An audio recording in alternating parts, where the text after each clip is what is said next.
All right, cool. Thanks everyone for being here. So we're very fortunate to welcome Professor Gnedin as our ITC Colloquium speaker for today. Now, his career trajectory is very complex, so I actually write it down. And it's a self-described parabola, as he called it, because he started off his career in a permanent job at the Orfei Institute in the erstwhile Soviet Union. Following which he then became a graduate student. Following which he became a visiting researcher, which was a de facto postdoc at Princeton. He then applied for a position as a graduate student, so he became a student after that. And then he went to MIT, following which he became a first postdoc, and then continued on a rather normal trajectory after that. So very confusing. So he's now visiting us from Fermi Lab, and he's joined with the University of Chicago.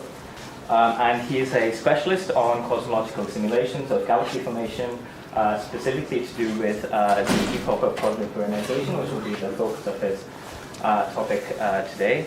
And even though I'd never met Nick before today, I felt an immediate connection with him over email when I asked him what his dietary preferences were. And he responded to me by saying, not vegetarian. No, I said anti-vegetarian. Anti-vegetarian. Much non-vegetarian. Exactly. So with that, yes, okay, cool, I'll do so. Thank you. Well, it's a great pleasure to be here. I think the last time I visited was more than 10 years ago, maybe. But I still have this blue mag. And I will talk about reionization. And I will give very little introduction because with Avi here, I don't think I need to tell you anything about reionization. You probably know more than I do about it. And I'll make my focus specifically, it's ITC, so on theory and computation, as you will see. But I usually like to start talks on reionization with an epigraph from Peng O, which I think emphasizes why this is an interesting time, because this is the last time and things happened in the universe at large. Right? So after that, baryons did something different. And another reason why it's an interesting topic is because we are living at a really good time. So things are going to happen. Right? The flood is coming. So if you think in terms of data, what's going to happen in the next decade, it's really amazing. So ALMA is already measuring properties of galaxies at redshift 6, and we'll keep doing this. So JWST will hopefully, fly. The current date is 2021. I put in question mark.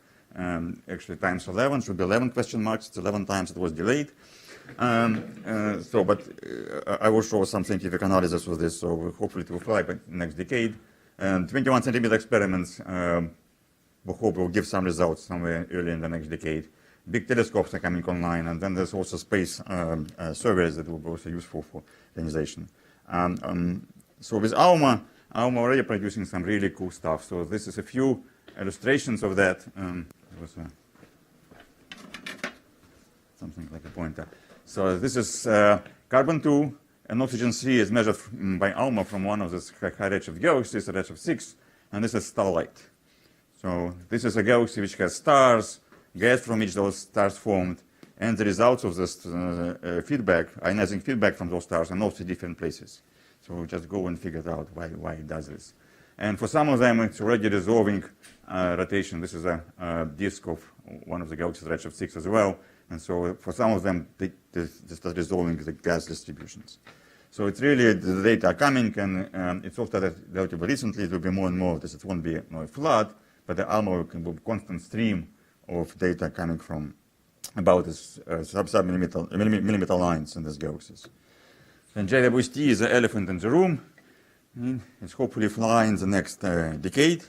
And it always strikes me, right, how big it is compared to HST. This is HST mirror and JWST primary mirror. So it is actually a very big jump in terms of observational capability of the space that you have.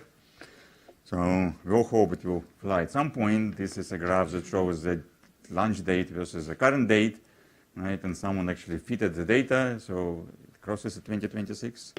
However, if you take the last 2 points, it's a vertical asymptote, so I don't know if it's a good sign or not.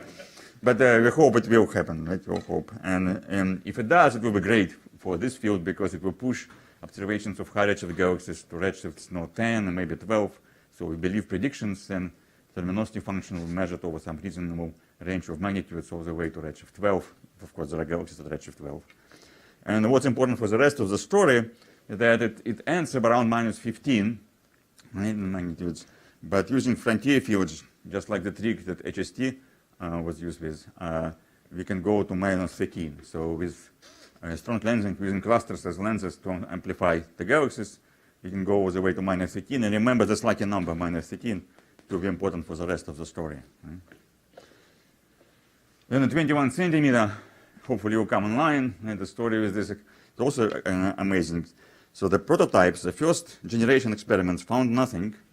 And nevertheless, the second generation was fully funded. Right? So I don't think this, in any other field of science, it would happen. Right? So, okay. It's a different, right? So it's pre-ionization stuff.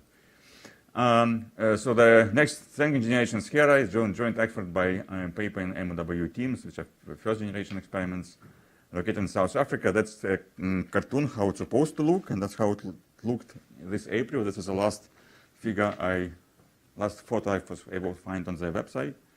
So they are filling up this region, so it is being built up. So I hope it's only a question of years, a small number of years before they actually start seeing.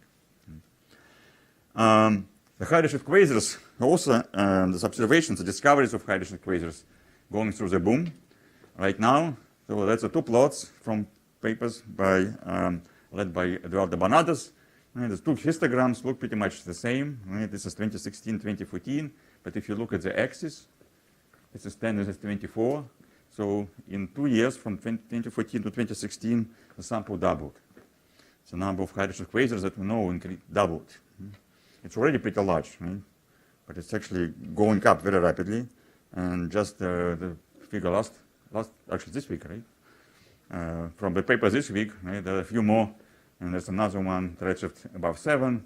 There are quite a few more redshifts just below 7. So this is really, this field is rapidly now, the number of quasars going very rapidly. But the big things are not there yet, right? So the big things that matter are those big telescopes, right, that are coming online, because the luminosity function of quasars is very steep. So you increase your sensitivity by a little bit, you get tons more quasars, right, because the function is steep. And so these big telescopes, and they're really big, right, just comparing them with VLT and CROC, they are big, will now increase the number of high redshift quasars by, I don't know, factor of 100 or something. So it will be a qualitative change in that field as well.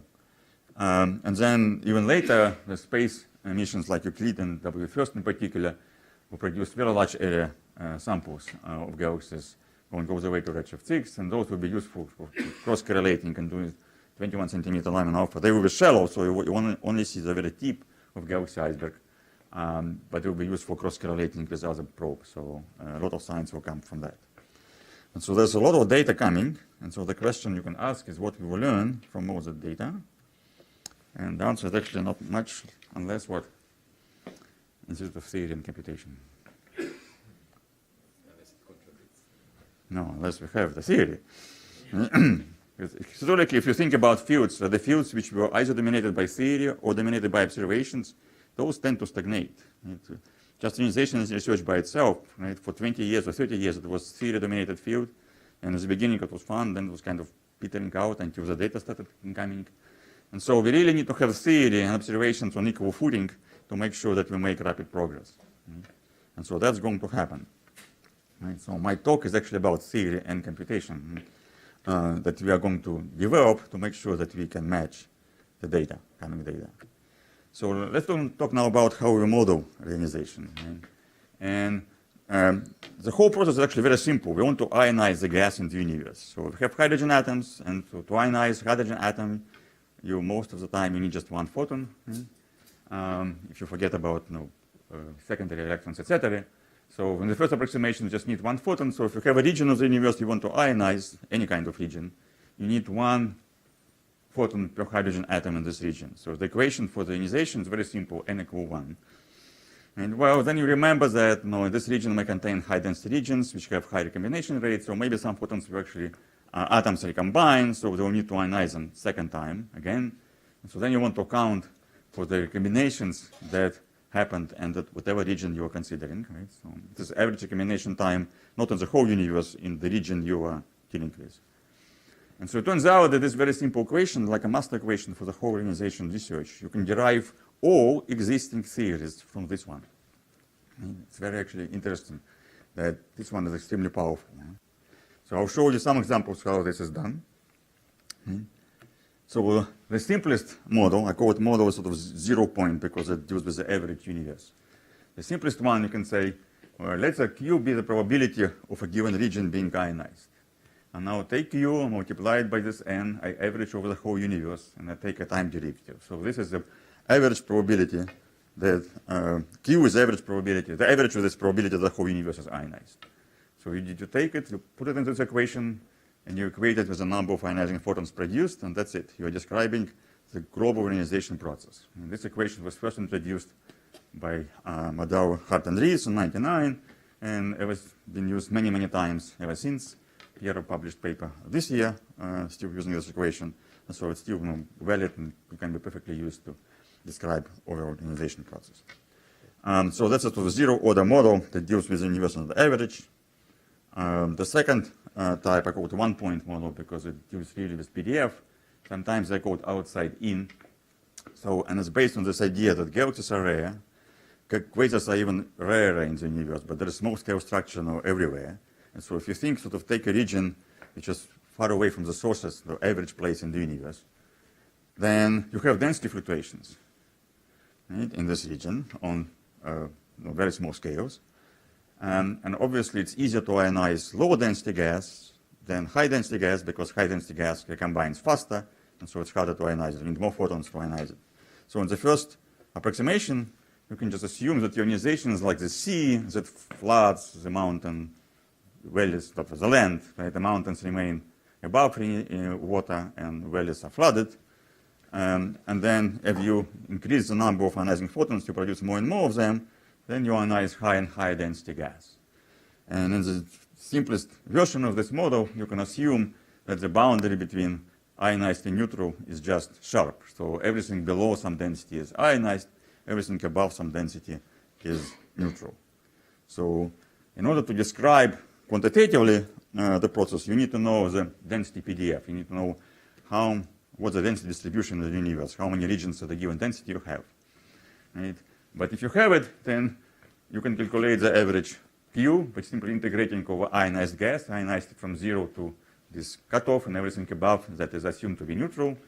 You can also count the number of photons, just take our master equation, integrate over densities, right, and not take the recombination time, which is simply integral over density, and you also get this. And then if you want to relate, say, these two quantities, you can relate them through this parameter. So in this case, your parameter becomes ρc, so dependence of Q on n, for example, becomes non-trivial, but it's still no functional dependence via this thing.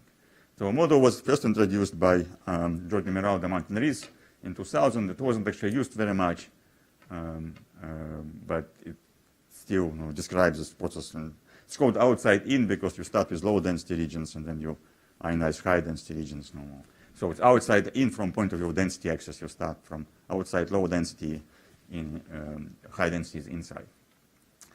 And by keeping high density regions neutral, this model automatically accounts for Lyman-Limit distance, which is a good part of it, but it doesn't describe the sources. Sources are kind of extra part. You have to add something about sources to complete the model. It's not complete by itself. So the class of models which was by far most widely used is sometimes called inside-out. Right? And this is motivated by projector type modeling in large-scale structure, which was quite successful. And again, we start with our master equation. You just need to count the number of ionizing photons.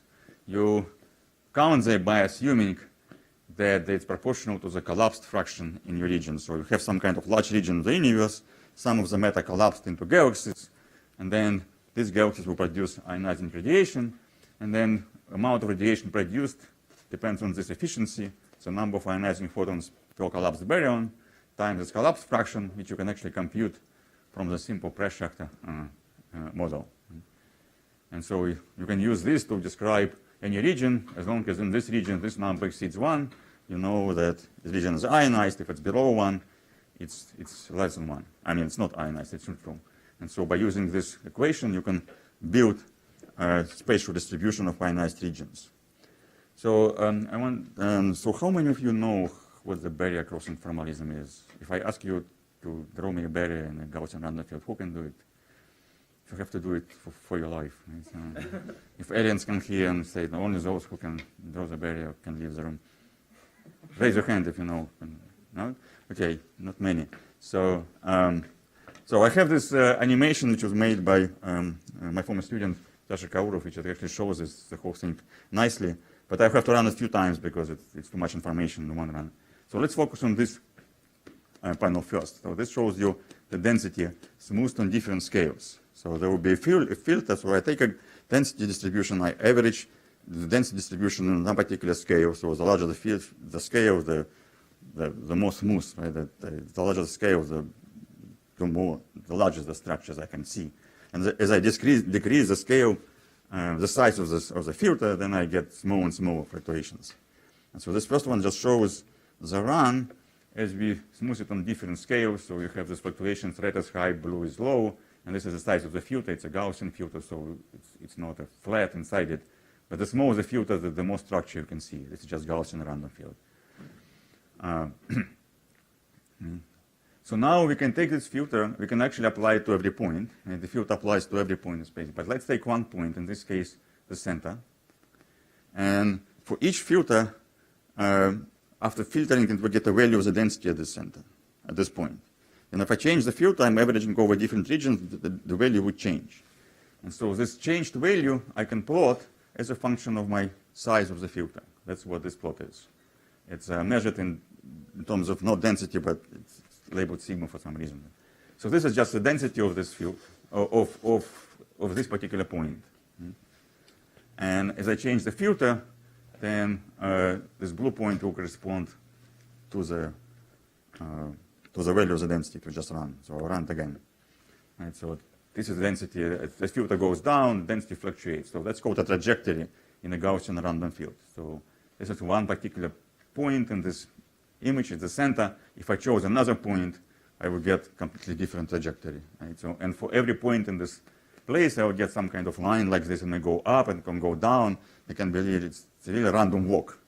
Right? So the trajectory is more not perfectly random walk, like a drunken going back and forth towards a cliff, but it's kind of random walk, right? Random.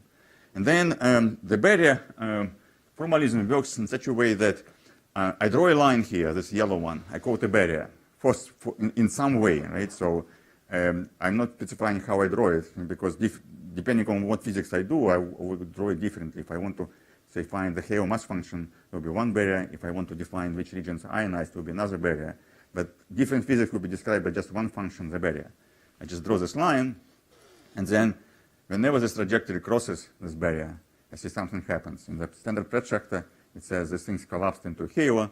In this model, it says this region becomes ionized. And so the barrier in this case is a function I showed before. It says whenever it crosses, means you have more than one ionizing photon per baryon. I assume this region is ionized. And so for this point, if this barrier, this line trajectory ever crosses the barrier, I'm going to point this point blue. It's ionized. So for some other trajectories that can go like this and never cross this barrier, I would never point them blue, they will remain white, so they will remain neutral. And so by this way, for each point in this panel, I create a map, whether it's neutral or ionized. Right? It's a binary map, it's 1 or 0, but I can cover the whole panel like this. And that's what this color, the light one, appears. So if I run it again, this now shows which ones are neutral, which ones are ionized. Right? So the blue things appear. Those are first ionized regions, and the scale gets more. We get a small ones, but more and more of them. And eventually we built up this multi-scale map of ionized regions, which are made out of pieces of decreasing size. And so in this model, we predict the distribution of ionized gas in the universe at this particular redshift that corresponds to this particular barrier. And then as the universe evolves, the barrier will change. Right? I'll show how. So, Nick, why does this make sense? So for halos, it makes sense because you say, even if on the left, the trajectory goes back below the threshold, you say, well, the larger scales collapse, so it's taking whatever lower density with it. But here, I look at the middle panel and look at a region that is marked as ionized in the left panel, or the middle panel, there's still underdensities in there. Yes. Is it obvious in the case of? Well, if it goes down, in a sense, it says so. You can in the original model it was ignored. It said that if you ionized once, if you try to go down, you kind of don't recombine because they actually didn't include recombinations at all, right? In the original model. You can also say that if it goes down, it's like I'm becoming a small ionized sort of ion in a big ionized lake. Right? So maybe I just ignore this ion. So you can interpret it in different ways. But in the original version, this first crossing is the one that mattered. Because after you said you ionized once, that's it. So then you ionized on some large scale, and so whatever happens on small scales, I kind of don't care if I want only to look at large scale structure. But you can build different versions of this. Right? There are numerous different versions of this model built in the past.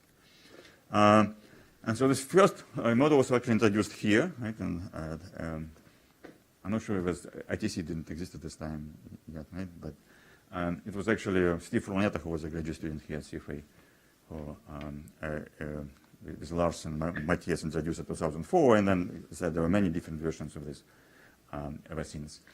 And it's still used very heavily in the field. It's used, for example, in making mock catalogs for 21 centimeter experiments. So it is a strong and leading model. And this is a comparison for this model with simulations run by Oliver Zhang, also here at CFA 2007.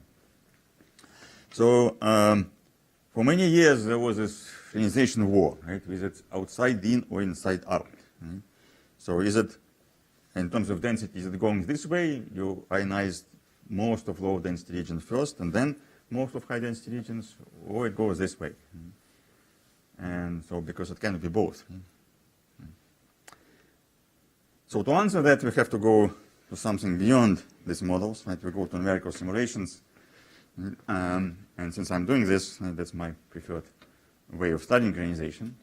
And on one hand, I would claim that's the best method because it gives you the full three-dimensional distribution of everything. But of course, there are no free lunches, right? So this is expensive and difficult to do. And the expense here comes in a data transfer with a six-dimensional equation. So in general, we have to solve a six-dimensional problem for the data transfer. It's a full phase space problem. But it doesn't mean it's so unsolvable, because physics is full of 6D problems. Right? So particle kinetics is one of them, for example. And of course, preaching to the choir. So I now have these things blocked, and no one with PhD can answer. I'm going to answer students. Right? So if you don't have a PhD, what is this called? Is there anyone without a PhD here? Yes, collision dynamics. What about this one? This one is tricky. Yeah, good, gas dynamics. So the whole thing about the whole property of gas dynamics, it's actually A minus B. It's not some large number, it's really difference of two large numbers. That's why gas dynamics looks like it is. So as I said, we usually solve it with two different ways, a six-dimensional problem. We either solve it with mathematically called method of characteristics, also in astrophysics we call just particles, right? But remember, particles are not real particles, are not mesons and hadrons, right? They're mathematical characteristics of the Boltzmann equation. Or we can use the moments. We can integrate all velocity space and use moments to solve them. And gas dynamics, we usually use moments equations, and with dark matter, we use particles. Actually, even if you're running SPH, you're still using moments equation. Right? And then in the data transfer, we use both methods. Right? So the first one is called ray tracing, as a buzzword to label method of characteristics. And the moments method in general fall into a category called variable Eddington tensor. And there are different flavors of this variable Eddington tensor VET approaches. So then if you think about what do we need to model ionization numerically, that we need to include physics, and the minimum amount of physics I'm going to claim is this first dark matter, because it controls the gravity. Fortunately, we can do it from the first principles. We know how to solve lots of equations. We need to do gas dynamics. We know how to solve gas dynamics. we need to do atomic processes like cooling, ionization, etc., which we also can do from the first principles. Radiative transfer we can do from the first principles. It can be complicated and difficult numerically, but it's a straightforward physics. The only piece which we cannot do from the first principles is star formation and stellar feedback. So that we have to do with phenomenological models. Right? So we use this term phenomenological models, which really some kind of degraded. Right? So, and particle physicists, they're much more ambitious. Right? So they came up with a much better term. It's called effective field theory. Right? So our subunit models are actually effective field theories, right, in particle physics. And fortunately, things are really getting better in this respect. So there was a lot of progress in the last 10 years. And just for comparison, those are pictures of simulated galaxies from the MAGS survey, which was MAGS simulation project, sorry, and run in 2010. And you look at them, they look nice, but they all have very large bulges. So in 2010, all simulations were making SA galaxies, could not make any other galaxy. And if you now look today, or even 4 years ago, 3 years ago, and in the last several years there were several projects. Right? You probably know best about this, but there were many others. Eris, Ego, there was Nihao, different projects that finally made galaxies, at least in the general properties of galaxies, consistent with observations and the whole range of galaxies. And so if you think about the progress, right, it's an infinite ratio, so it's an infinite amount of progress in the last 5 years. And now many observations that were very hard to, almost impossible to fit in 2010 are now routinely reproduced in these big projects by all of them. And so we can use this progress in figuring out how stars and galaxies form to help us model reionization, right? And that's one of the reasons why in the last several years there was also several big reionization projects that started. Right? And this is the list. I'm not actually sure it's complete, right? So I counted 8, but there may be more. There's at least one that was kind of started and stopped.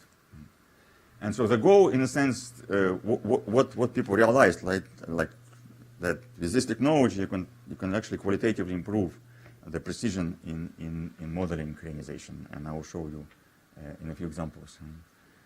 So there are many projects nowadays, right, that I'll talk about one that I was involved in, right, CROC.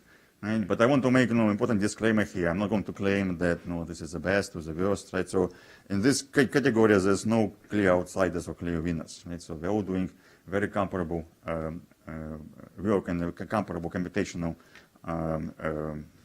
complexity, right, on this. But some of them projects focus on different things. So CROC is more on large scales, things on smaller scales, and sun simulations went to really small scales.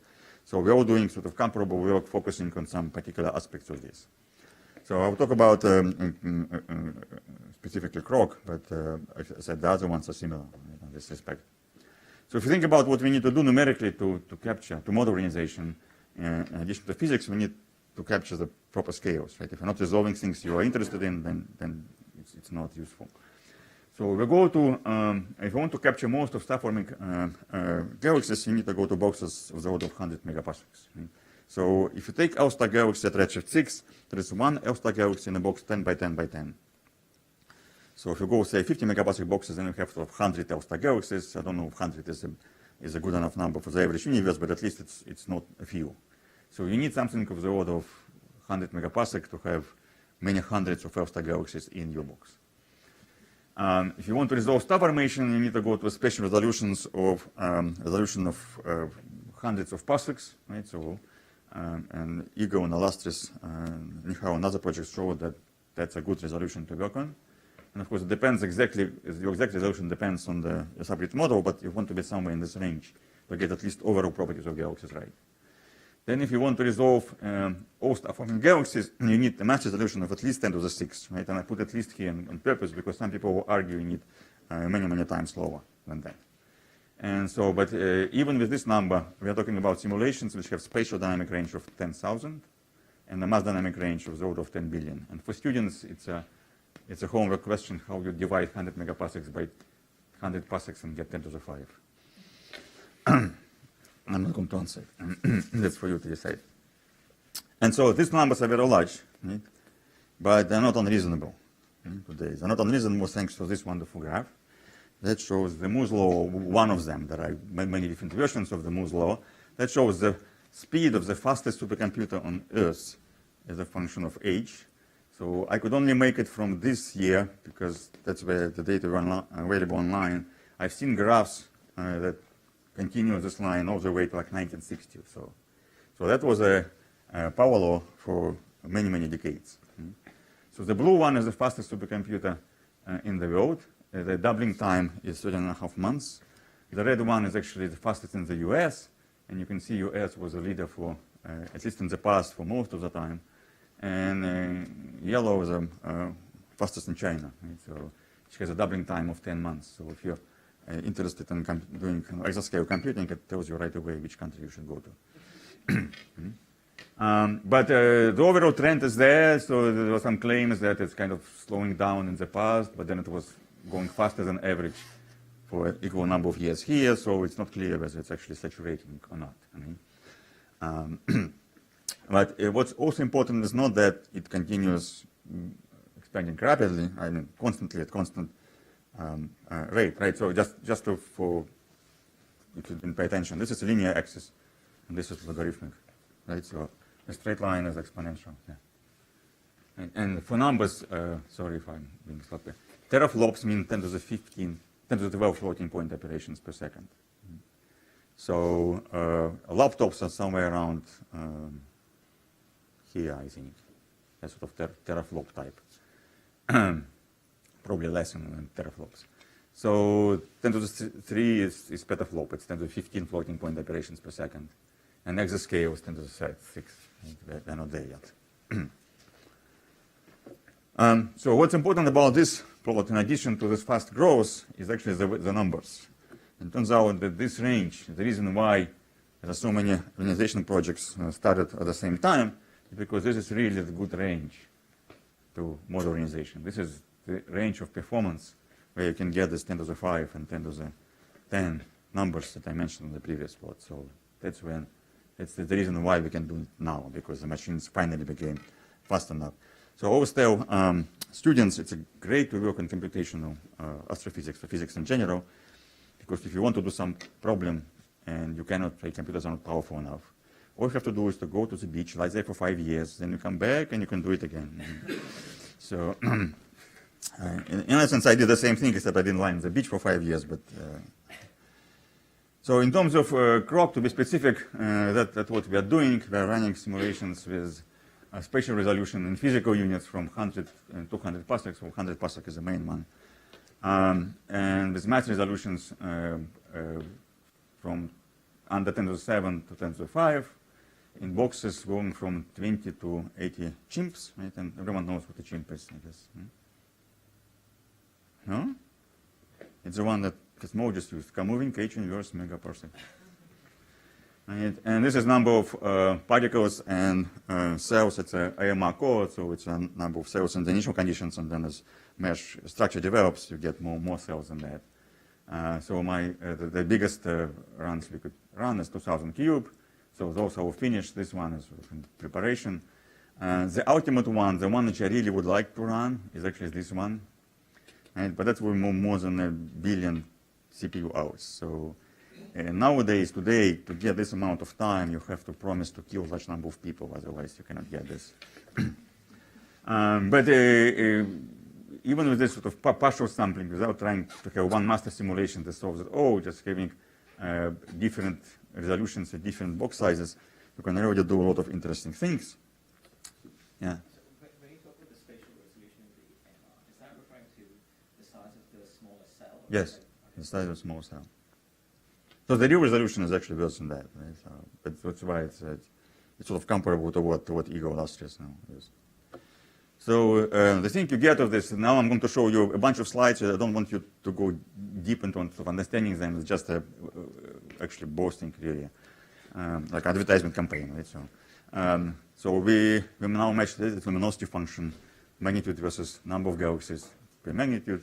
at different redshifts. The points are data, and the lines are the simulations, and see we can match the luminosity functions all the way to redshift 6. Redshift 5, there starts some deviation. I think the feedback model starts breaking down. We need something better. And so, but at least up to redshift 6, each dark matter halo forms stars at the right rate. So we have the whole history up to redshift 6 at all masses. Just off masses correctly. Those are UV slopes for these galaxies. HST observations usually measure not just one magnitude, but couple of bands, and they can draw a line between them. Measure slopes. Slopes are sort of more or less okay. There are some interesting differences here with observations, but that's a subject of a different story.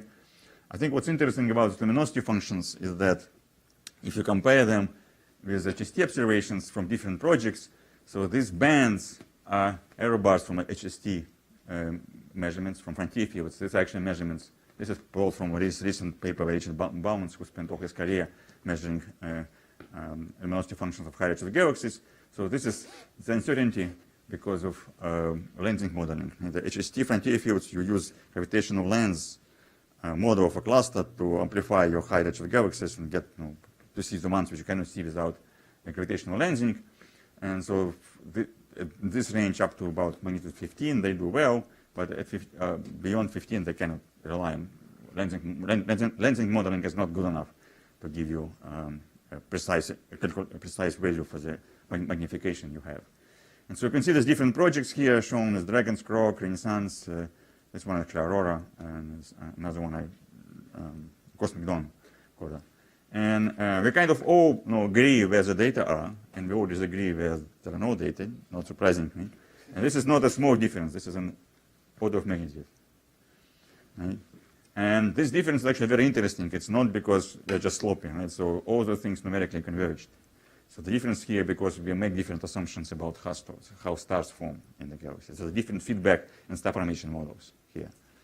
So did they agree because of genuine success or because they were all tuned to match? They're tuned to some extent, right? But they're tuned, but so they're not tuned as 6 independent functions, right? So these are tuned, but there's one parameter they tune. So you can take any one of them and tune it at one place. The fact that it follows all the points, well, this is really a small GMS function, so it's not a big success. But the fact that it fits at all redshifts I think, is a prediction, actually. So what's interesting about this is that, remember this minus 15, right? Remember this minus 15 lucky number? So that's where JWST will go. So JWST will be a blood-sucking monster that will killing models in droves, right? So at most one will survive, if probably none of them. But also the good thing about this is, again, those differences are real. It's difference in our physical models. So JWST will learn a great deal about what physics is doing at this how galaxies, what physics controls star formation in these small galaxies. So we actually learn physics by comparing these models with observations. And there are a few more things I can boast. I'm running slowly out of time. So this is just a distribution of opacities in the line of a forest. So the IgM is also kind of okay. It's not perfect, and there's some interesting discrepancies here. So this is simulations. The step lines are 2 different measurements of this. This is just measuring opacity in the line of a forest in the spectrum of high-redshift quasars. You take a spectrum, divide it into pieces, measure the average opacity, and have so many quasars, you can actually build the PDF of this thing. So I don't have time to go into details. This is measuring distributions of gaps, of regions in the spectra where I have no flux, etc. So they're all more or less okay. Again, it's not perfect, but it's in the overall ballpark. And then there is something that I really want to boast about. This, I'm sorry for being, this is too much of advertisement, but I'm really proud about this. And this is predictions for optical depths for the CMB, right? And this is my first simulation I ever ran in 2005. I gave 6%, right? So the CROC simulation, this is the whole range I gave by changing everything I could change reasonably, right? Without screwing up something else. And WMAP1 was there, right? And it was actually very painful, in fact. So I had papers rejected because of that. Right? And then it went down, and now with Planck, it's in the right place, right? So that's one of the very few examples where the theory remains steadfast, and observations match the theory, and not the theory matched observations. The only other example is all neutrinos that I'm aware Now having these tools in our pocket, so we should use them for something.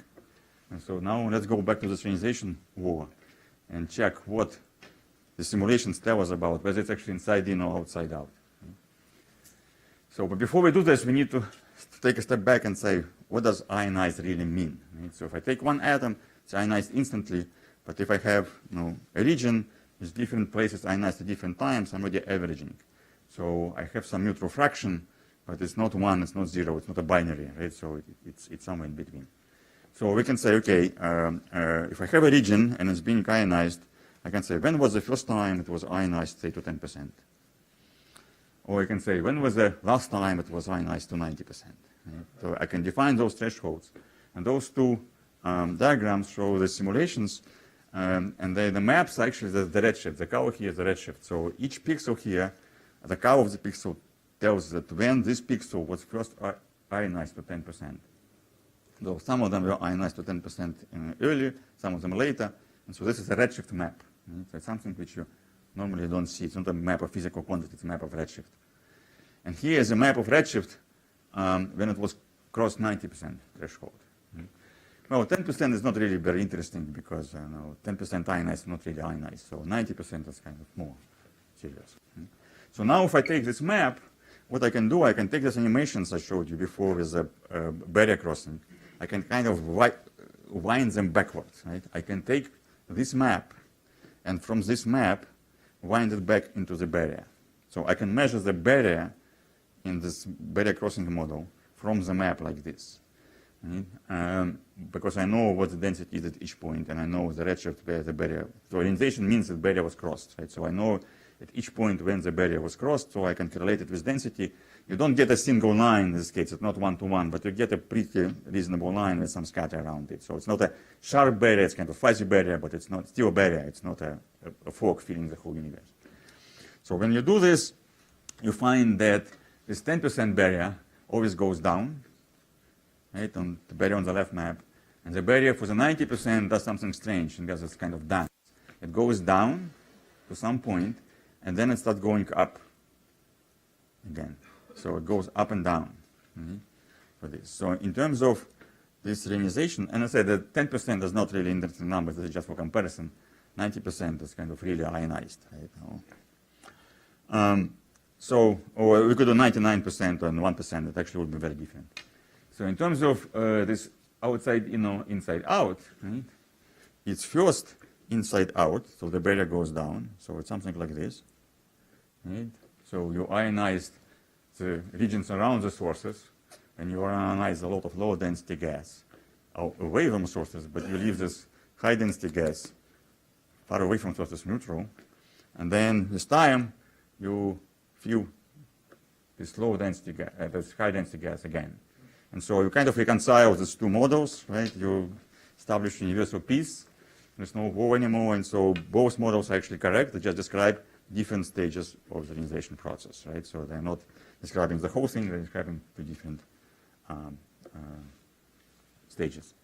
And you can go in further and take this original flow net of the Riemann-Helmholtz model and enhance it by taking these barriers, measure them from the simulation directly, and then plugging them into this model. So you make a model in which the barrier is not fully self-predicted by the model, but taken from the simulation, but then you have the whole machinery, and you can use this, for example, you can take these barriers and use them in a much larger box and make models of much larger regions that you can actually simulate and make predictions for 21 centimeter power spectrum, etc., for different things. And so you can make this inside, in, out model, right?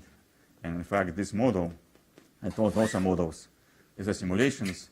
This is the original inside-out model and Oliver Zhang simulations I showed before. This is full CROC simulations with the model built from the barriers. And in fact, I'm going to claim that this model is better than that simulation. It actually captures more physics. And so my time is running up. I'm going to finish and just show a few examples that we learned actually already so far.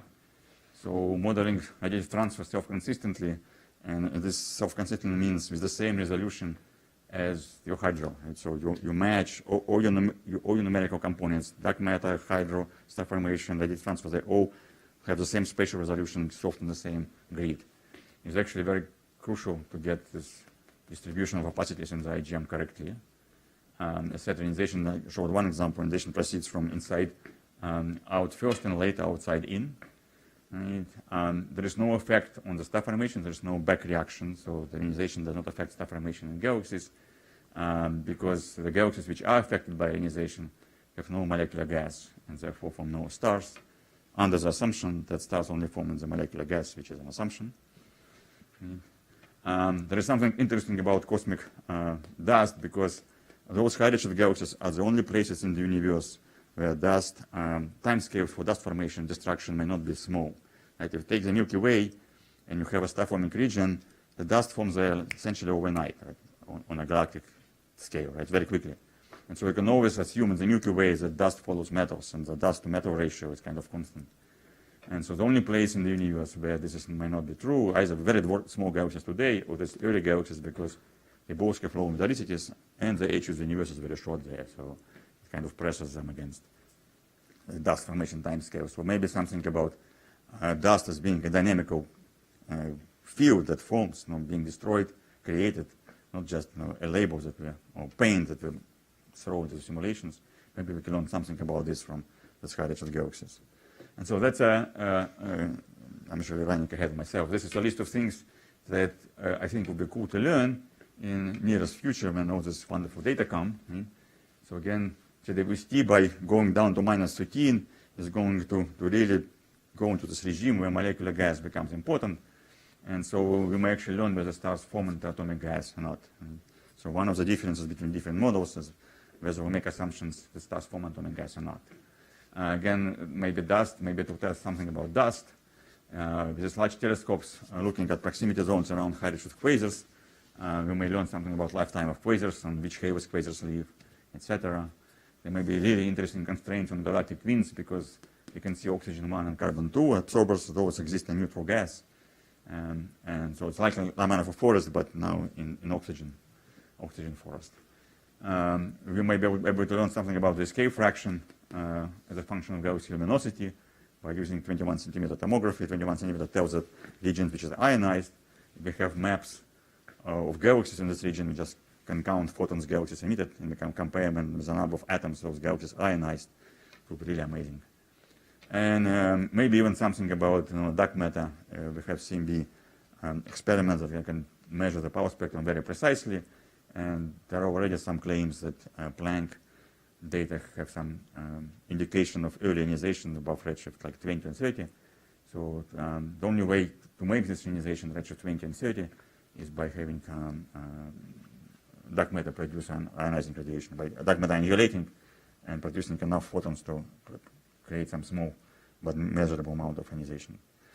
So I want to finish at this point, and my main message is we're really entering golden age in the ionization studies. So observations are going to increase the data volume by many, many times, and maybe as much as 100, and even opening new subfields like 21 centimeter. And theory is also maturing finally to the level where theoretical uncertainties in the modeling become comparable to observational ones, so we can actually compare theory observations meaningfully one-to-one, and Moore's law will ensure that it will not get better. And so I think at the end, there's sort of fun in the next 10 years in this field. This is my final cartoon, and I'll stop with that.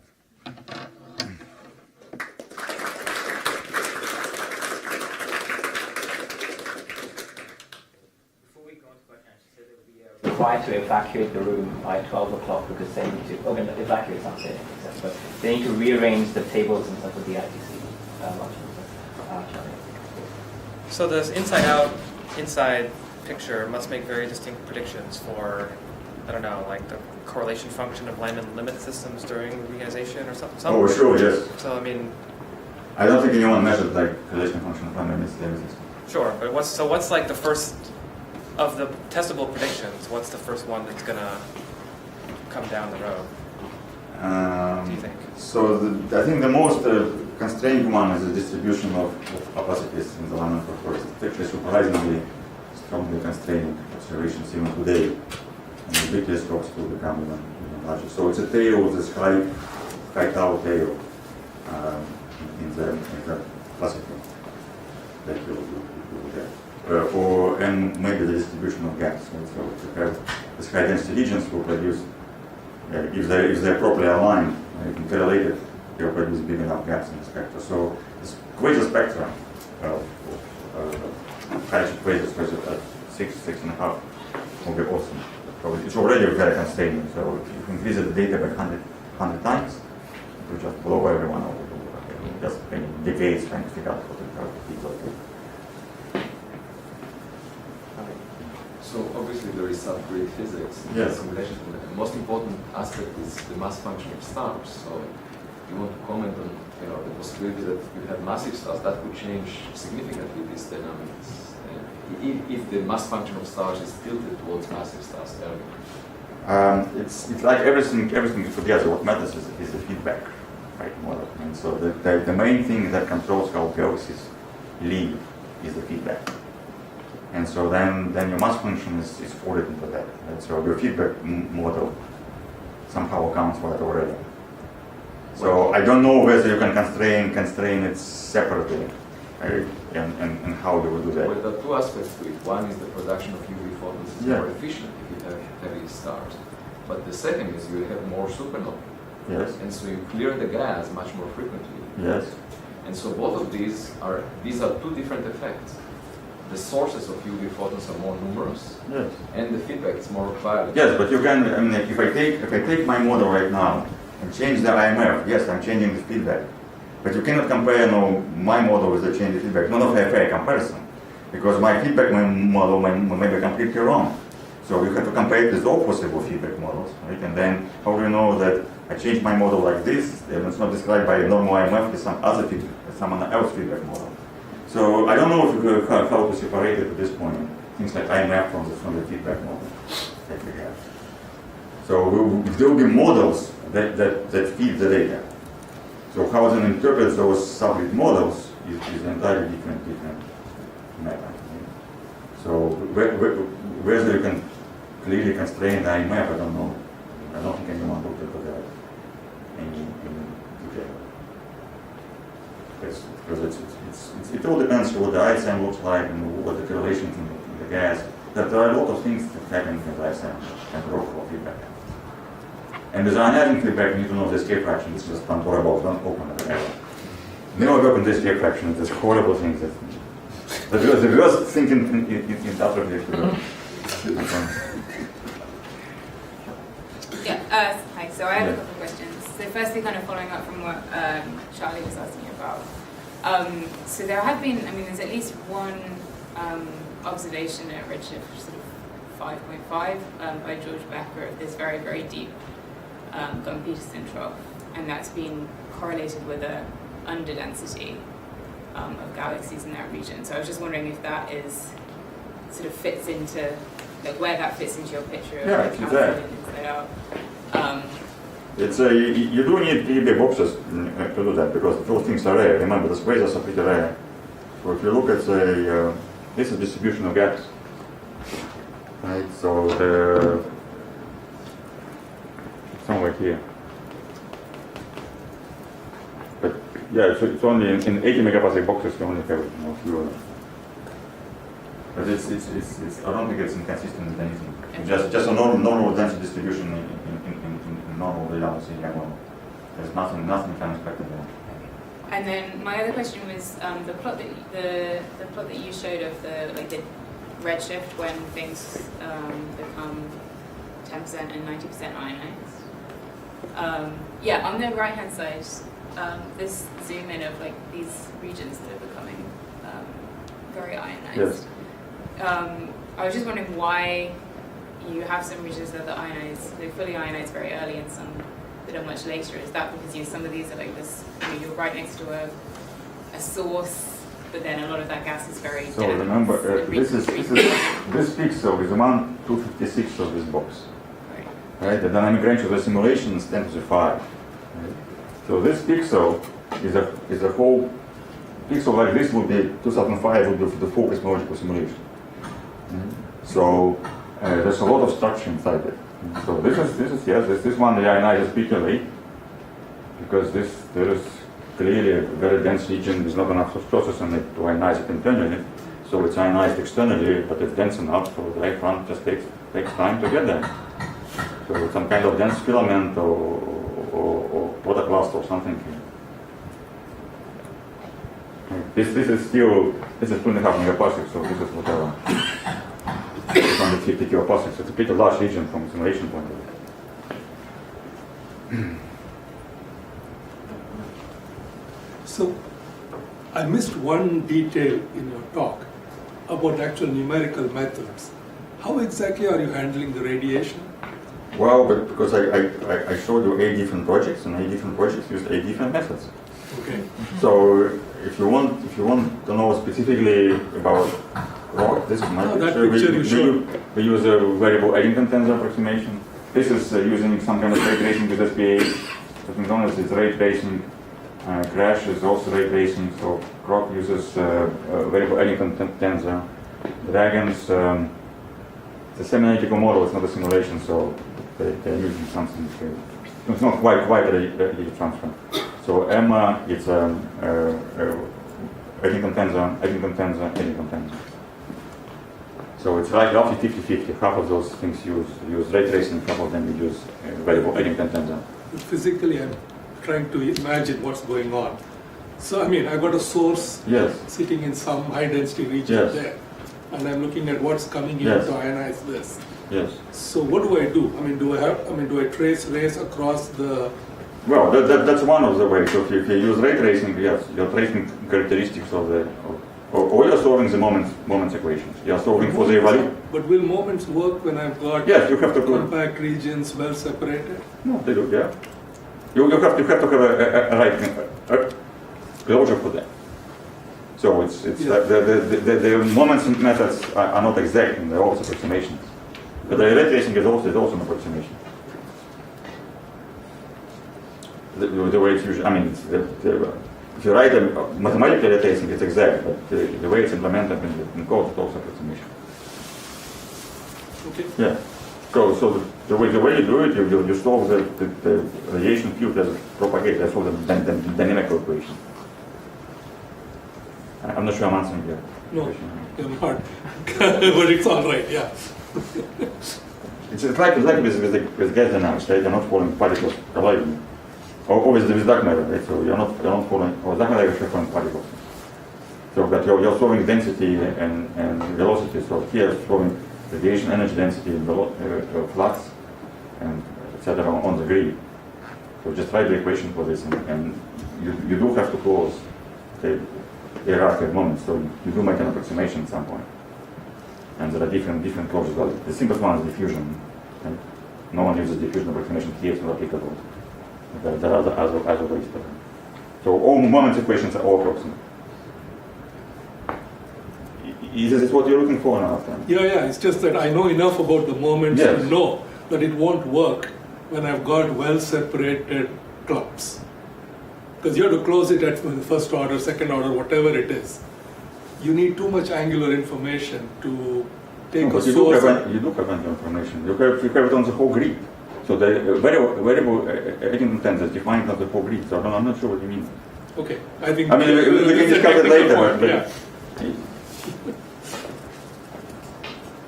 So I think that clock is 2 minutes past. I'll use the last minute to just ask you one question. So given that you do match the reionization history of the universe, at least in terms of... No, we don't know the ionization history. We don't match the ionization history. Right, okay, so you did match in time with the Planck optical depth. Yeah, okay. So do you know what are the sources of the ionizing photons? Oh, here they're all stars. Well, there are also contributions from quasars, but it's always small. Right, but is it mostly more massive galaxies or the fainter? No, because if you look at the luminosity functions, it's actually, this is one of the cases where it's neither, because I won't take time. So the slope is actually pretty steep. The luminosity function is pretty steep. The slope is -2, which means that every depth in luminosity contributes equally. So it's each decade in beginning from -22 all the way to whenever it stops -15, each decade contributes equally. So it's neither massive nor dwarfs at all of them. because the velocity function is -2, so there's 2. All right, so we should thank once again.